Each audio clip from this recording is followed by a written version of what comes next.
Bonjour à tous. C'est bizarre, je n'ai pas demandé qu'on se calme, et tout le monde se calme, donc je peux commencer. Merci. Bienvenue.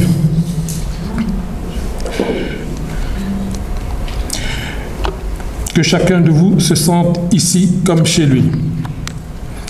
Dans cette maison où nous sommes venus pour, ensemble, nous ouvrir à la présence de Dieu, pour chercher sa parole dans la lecture de la Bible et pour l'adorer, lui, le Dieu au-dessus de tous et de tout. Mais avant toute chose, nous nous rappelons la bonne nouvelle de l'évangile du Christ. La grâce et la paix nous sont données en Dieu notre Père. Que la joie et la paix du Seigneur soient avec vous tous, ici présents, à travers les écrans ou en pensée, avec nos frères et sœurs malades ou dans la peine. Inclinons-nous dans la prière.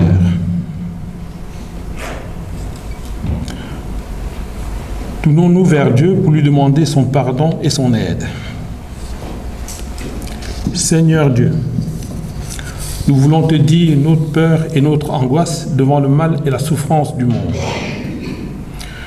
Te dire aussi notre honte et notre confusion parce que nos propres fautes prolongent et augmentent cette souffrance.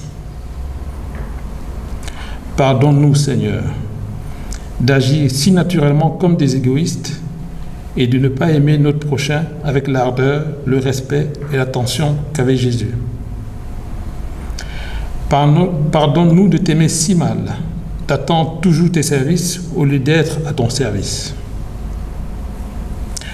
Pardonne-nous d'oublier que notre vrai bonheur est de t'aimer et de te suivre. Accorde-nous ton pardon, qui soit notre paix, notre joie et notre force. Nous te le demandons au nom de Jésus-Christ. Amen.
Les jours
J'ai l'honneur de présider un culte dont Gabriel assure la prédication.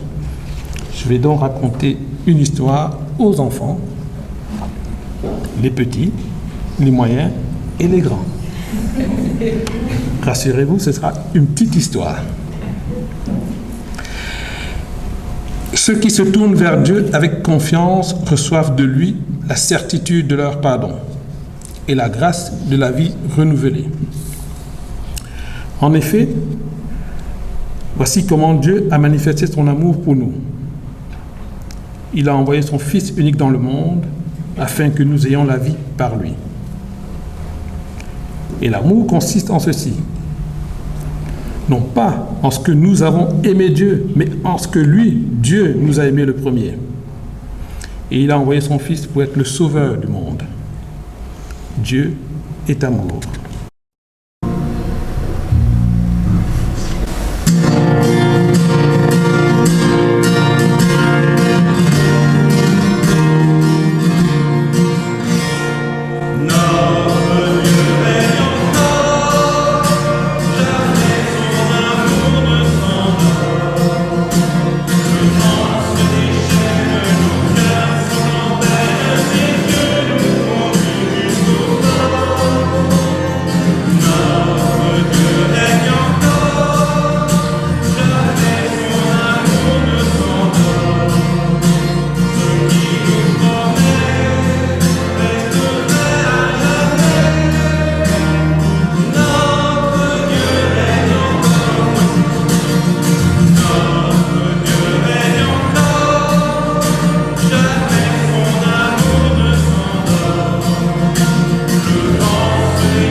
C'est le moment de confession de foi. Avec les premiers témoins de Jésus-Christ, nous confessons notre foi. Avec Jean-Baptiste, voici l'agneau de Dieu qui ôte le péché du monde. Avec André, nous avons trouvé le Messie. Avec Nathanaël, tu es le Fils de Dieu, tu es le roi d'Israël. Avec Pierre, tu es le Christ, le Fils du Dieu vivant, tu as les paroles de la vie éternelle. Avec les Samaritains, nous savons que c'est vraiment lui le sauveur du monde. Avec le centurion, cet homme était véritablement le Fils de Dieu. Avec Marthe, oui, Seigneur, je crois que tu es le Christ, le Fils de Dieu qui devait venir dans le monde. Avec Jean, il est la lumière véritable qui éclaire tout homme. Avec le Père de l'enfant malade, je crois. Seigneur, viens au secours de mon manque de foi.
Prions.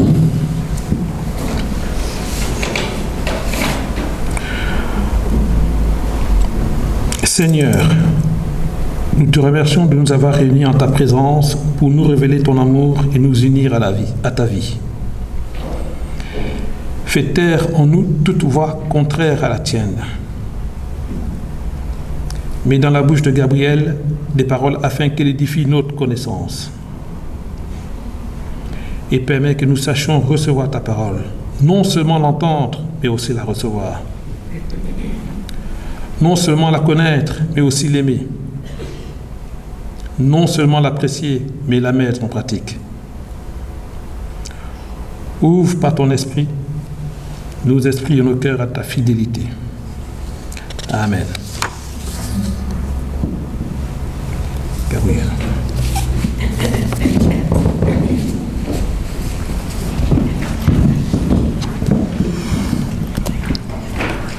Pour la méditation de ce matin, je me suis appuyée sur la première épître de Pierre, chapitre 3, versets 8 à 17. Enfin, soyez tous animés des mêmes pensées et des mêmes sentiments, pleins d'amour fraternel, de compassion, d'humilité. Ne rendez point mal pour mal ou injure pour injure. Bénissez au contraire, car c'est à cela que vous avez été appelés, afin d'hériter la bénédiction.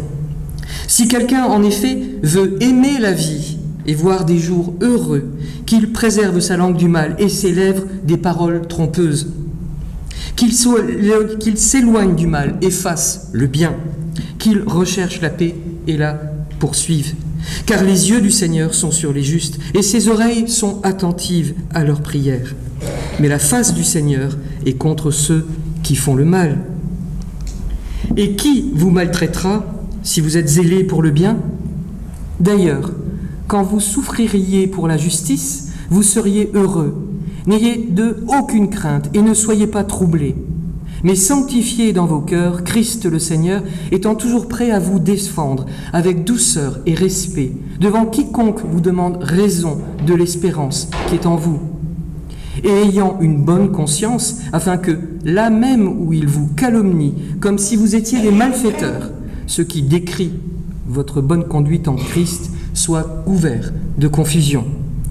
Car il vaut mieux souffrir, si telle est la volonté de Dieu, en faisant le bien qu'en faisant le mal.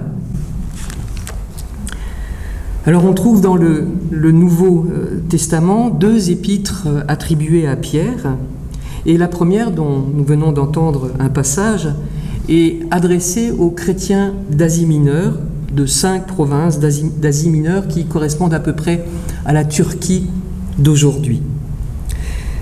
Cette épître, elle est envoyée à des païens convertis et accusés, méprisés. Ils ont besoin de soutien. C'est Pierre qui le fera. Pierre sera cet instrument entre les mains de Dieu pour stimuler les croyants au courage, à la persévérance, à l'obéissance aussi. Et c'est tout à la fin de sa lettre, au chapitre 5, que Pierre dit comment résumer l'objectif de sa lettre, par un verbe qui, encore une fois en grec, a différentes significations. C'est parakaleo. Ça veut dire à la fois exhorter, mais ça veut dire aussi encourager, ça veut dire aussi consoler. Car la vie de ces nouveaux chrétiens ne se déroule pas sans accroc. Ils vivent dans un monde hostile. C'est une vie comme un témoignage, malgré les difficultés, un témoignage de l'œuvre du Seigneur. Être un exemple pour plonger les ennemis dans la confusion. C'est le moment de faire la différence, d'être la graine qui va tomber au bon endroit. Et puis Pierre, il y va fort. Les nouveaux convertis sont déjà dans la difficulté. Ils sont calomniés, ils sont moqués, ils sont insultés. On les prend pour des malfaiteurs. On leur reproche de faire des réunions, j'ai envie de dire, à guichet fermé. On se demande s'ils ne fomentent pas des complots politiques. Dans toute son épître, Pierre montre aux nouveaux convertis qu'il sait bien ce qu'il traverse. Il ne minimise rien. Au chapitre 4, par exemple, il sait bien que les païens trouvent étrange de n'être plus suivis dans leur débordement par ces nouveaux convertis, alors ils calomnient. Ils outragent. Outrager, ça veut dire insulter. Alors oui, ce n'est pas une persécution légale ordonnée par les autorités publiques, politiques ou par l'empereur. Et d'ailleurs, Pierre, il n'utilise pas le mot persécution en grec. Il utilise deux mots qui signifient... Il n'utilise pas le mot persécution ni le mot tribulation, mais il utilise un mot qui veut dire épreuve. Les épreuves, elles ne sont pas organisées. Elles viennent de partout, du voisin, de l'ancien coreligionnaire avec qui on ne participe plus aux anciens rites. Car ces nouveaux convertis, ils vivent dans des contrées dont la religion et les rites sont très loin de l'esprit de l'Évangile. Et c'est peu de le dire. Idolâtrie, rites débridés, je n'ai pas trouvé d'autres mots pour désigner plutôt des orgies, des beuveries généralisées, boissons, plaisirs charnels. Les nouveaux convertis ne participent plus à cela. Donc forcément, on n'est plus dans l'ordre du décalage, mais carrément d'un autre monde, un autre monde hostile. Et là encore, Pierre ne minimise pas les difficultés rencontrées, car il sait, lui, qu'est-ce que c'est d'avoir peur, d'avoir eu peur. Quand Jésus est arrêté, il a prétendu par 3 fois qu'il ne le connaissait pas. Il a eu peur. Il avait bien compris à ce moment-là que de se dire proche de celui qui allait mourir d'une façon très cruelle, c'était comme se condamner à mort directement. Il avait tremblé, Pierre, donc il sait ce que c'est de vivre en milieu hostile. Donc il ne va pas leur faire la morale aux nouveaux convertis. Il va les encourager, les soutenir. Le monde dans lequel ces nouveaux convertis vivent est tellement autre, tellement en décalage que Pierre décrit dans son chapitre 2, il est décrit en disant « Bien-aimés, je vous exhorte comme étrangers et voyageurs sur la terre à vous abstenir des convoitises charnelles qui font la guerre à l'âme. » Oui, ces nouveaux convertis sont comme des étrangers et des voyageurs aussi, comme s'ils n'avaient pas d'attache, comme s'ils ne devaient pas avoir d'attache. Et c'est difficile de se sentir étranger là où on vit. Étranger, ça veut dire peu ou mal intégré. Ça veut dire d'être accepté à regret, à reculons. Ça veut dire d'être regardé de travers. On souffre car on veut rester fidèle. On vit comme à contre-courant. Alors il est tentant de laisser tomber et de revenir comme tout le monde, en se fondant dans la masse. Car ces nouveaux convertis, leur situation est vraiment difficile. Autant les Juifs, avant, avaient eu le droit d'être dispensés de rendre un sacrifice à l'empereur romain, donc aux puissances de l'occupation, autant ces païens nouvellement convertis, qui suivent le message de Jésus, dans quelle case les placer ? Il n'y a pas de case pour eux. Donc, ils étaient en danger. Ils n'avaient même pas un tout petit statut pour les protéger. Et tout cela, ça a entraîné des tas de conséquences dans leur vie quotidienne. Pas seulement dans leur vie de foi. Un exemple, les artisans, ils se réunissaient en corporation. Et ils organisaient des rassemblements qui se terminaient souvent en grandes beuveries. Et à la fin de ces grandes beuveries, on faisait des sacrifices en l'honneur du dieu de la corporation. Alors évidemment, les nouveaux convertis, comment ils devaient agir ? Participer ? Se retirer ? Au risque d'être montrés du doigt. C'est un peu comme aujourd'hui, dans ces fameux baptêmes étudiants, durant lesquels certains meurent. C'est délicat de ne pas y participer. Il y a le risque d'être mis de côté, de ne pas apparaître dans le bottin des anciens étudiants, et donc plus tard de n'avoir pas de réseau professionnel, d'avoir du mal à se construire son réseau professionnel, et d'avoir du mal à se faire une place sur le marché de l'emploi. Donc ce n'est pas seulement pour ces nouveaux convertis une question de survie dans la foi, mais c'est très au ras de la terre, une question aussi de survie économique. Et lui, Pierre, dans cette ambiance hyper lourde, qui par bien des aspects ressemble à ce qu'on appelle aujourd'hui le harcèlement, aujourd'hui, Pierre, il demande de faire le bien, Alors que ces destinataires, ils ont d'abord du mal à survivre dans un monde qui ne les comprend pas, qui ne veut pas les comprendre. Pierre, il parle de vivre heureux et du mode d'emploi pour vivre heureux. Alors forcément, on est très attentif. Il y a une méthode pour être heureux, en dépit d'un monde hostile. Mais alors dites-moi de suite comment faire, et je fais tout. Pierre donne la méthode, mais elle n'est pas facile, sa méthode. Dans sa méthode, pour parler un langage pédagogique, il y a des savoir-être et des savoir-faire. Dans la colonne savoir-être, il place l'amour fraternel, la compassion, l'humilité.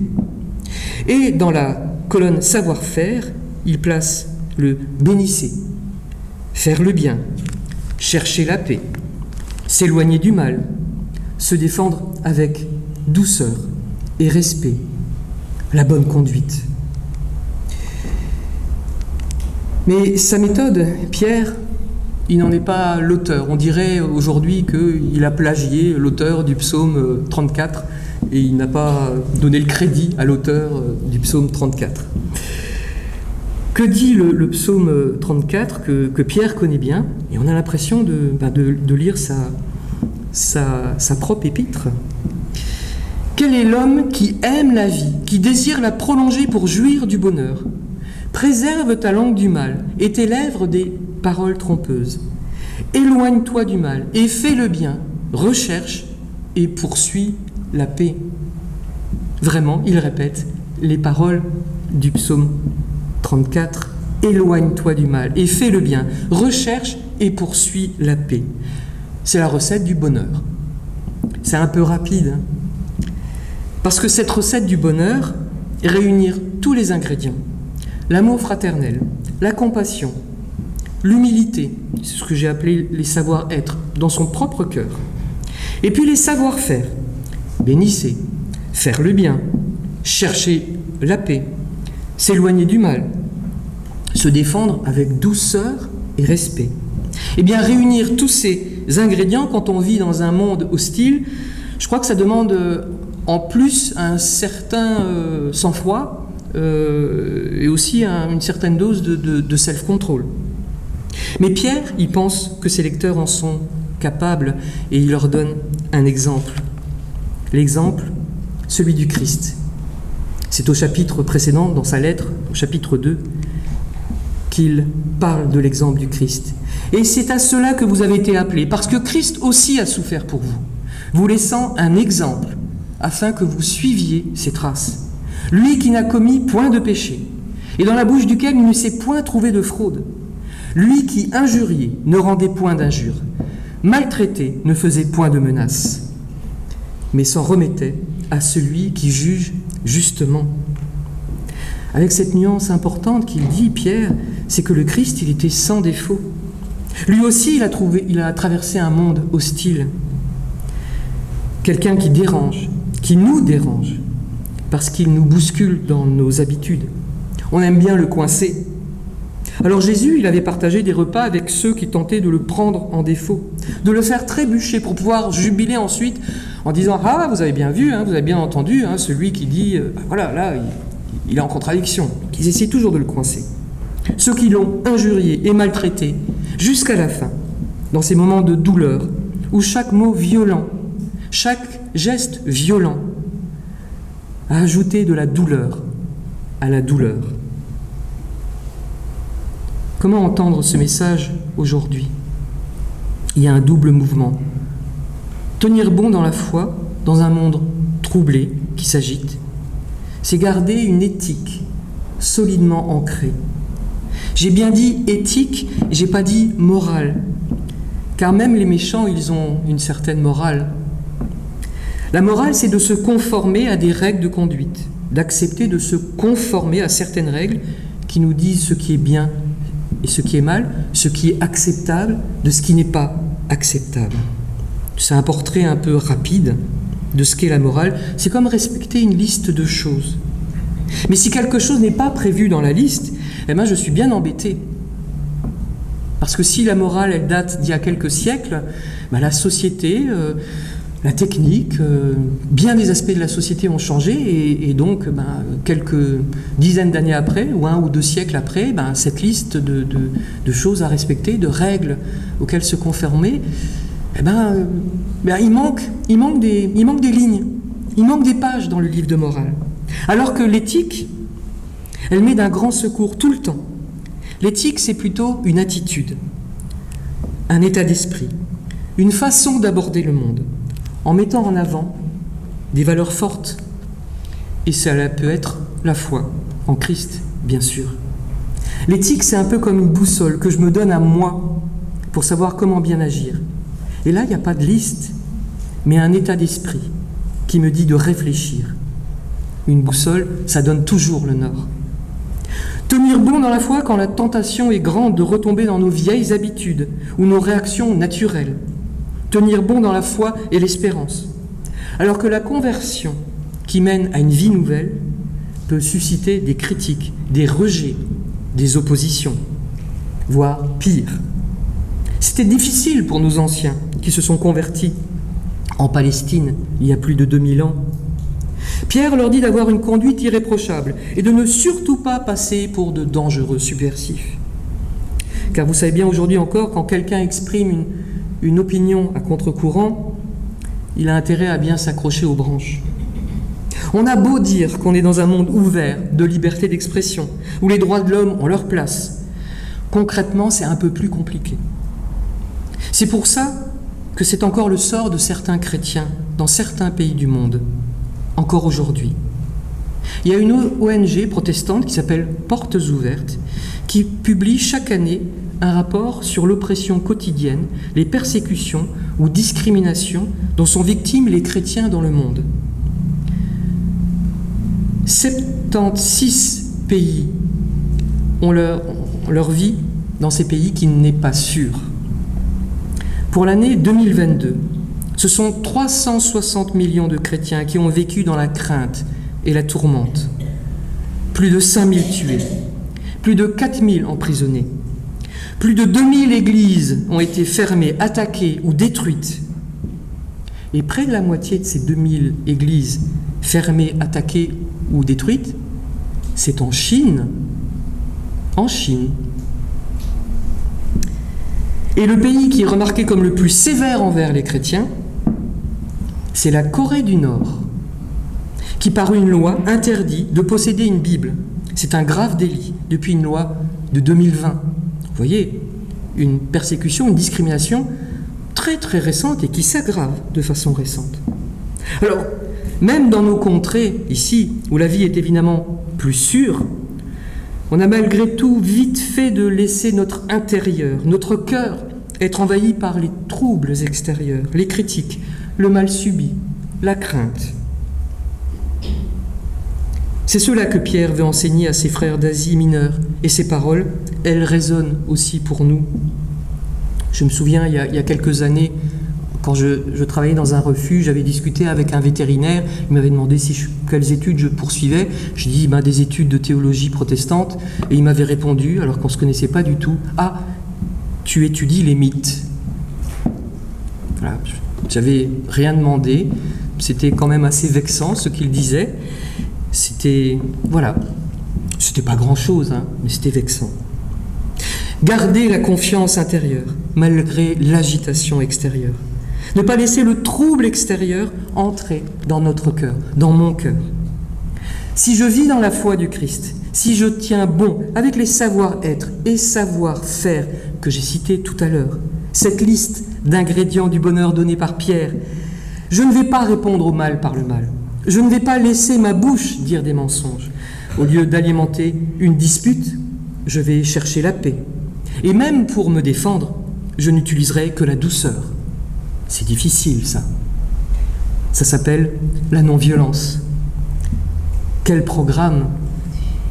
Tenir dans les épreuves d'aujourd'hui, ici, car il y a même chez nous comme de la souffrance. Quand nous ne voulons pas nous conformer aux usages de la société, quand nous espérons nous différencier et affirmer notre foi dans une société moderne qui place d'abord le bien-être de l'individu comme seul horizon, ou presque.